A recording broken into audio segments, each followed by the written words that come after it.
there's so much intersection between privacy and many different areas of law. In the public interest and social justice sense, there's this overlap between civil rights, consumer rights, and technology. It's everywhere now, and we need to develop those skills at engagement, at using the technology, at learning more about the technology, and then protecting ourselves from the technology. It travels at the speed of light.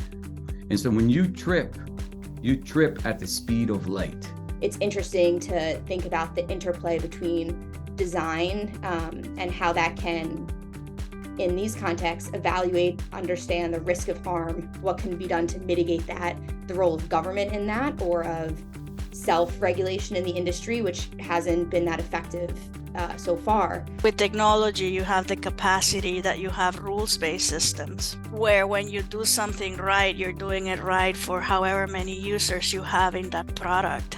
To see how the implementation of technology, to keeping an eye to language access and disability access, and really trying to be really systemic and organized about how you provided the initial triage and initial counsel and advice in the phone.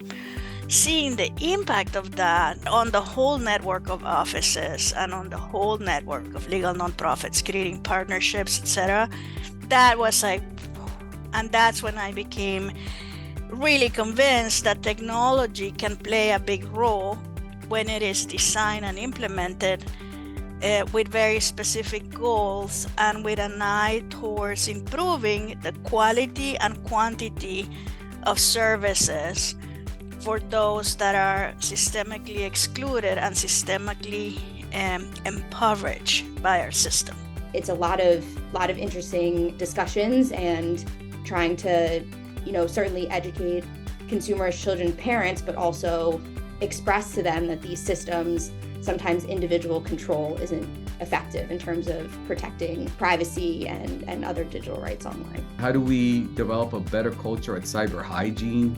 How do we develop a better culture of sniffing out misinformation and disinformation? All those things are going to be really important for anyone engaged in anything in our 21st century society.